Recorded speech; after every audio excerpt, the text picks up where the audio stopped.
Welcome to Infracted, where this week we're going to be making the Uzbek manti dumplings. Starting off, into a bowl, you want to place roughly 2 cups of flour before adding some salt.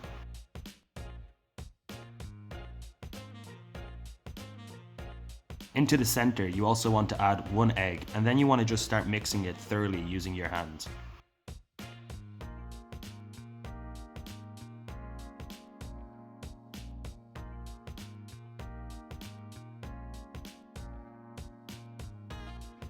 Continuously add small amounts of flour until you get a nice, easy to handle dough ball, and place it to the side.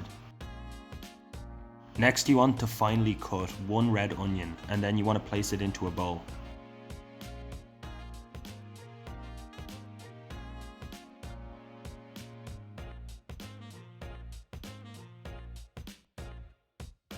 You then want to repeat this process for 2 peeled potatoes.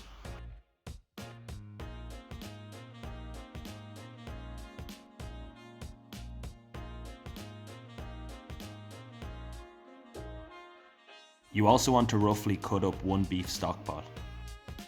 If you have animal fat, you can use that in place of the stock pot. You then want to also finely chop up some jalapenos and add them to the mixture.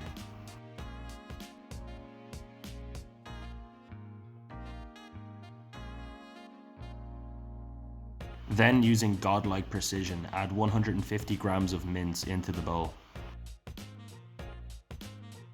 Now it's seasoning time. You want to add salt, pepper, cumin, paprika into the mixture. Use some basic editing skills to hide the unnecessary amount of time you spent mixing this before moving on.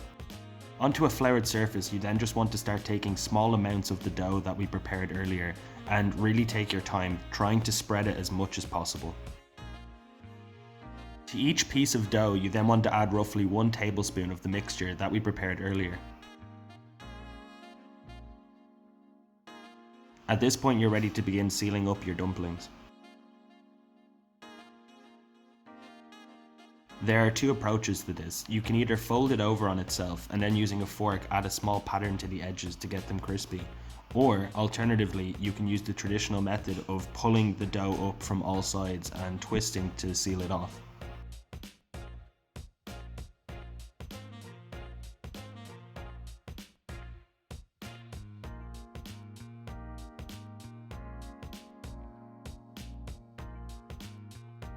As you can see, I, for some reason, struggled massively with the folding over technique.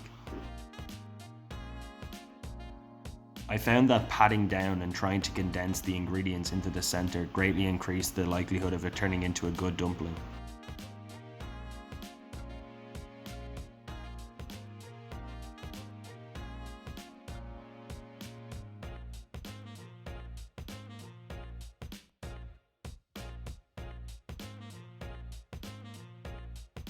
Next, using a steamer, you want to let them steam for roughly 20 minutes.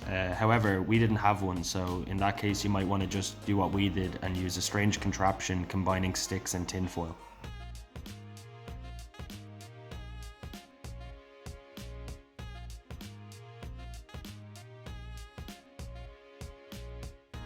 Thanks for watching. We really hope you enjoyed this video, and if you did, think about subscribing. As always, we look forward to you stopping by in the next one.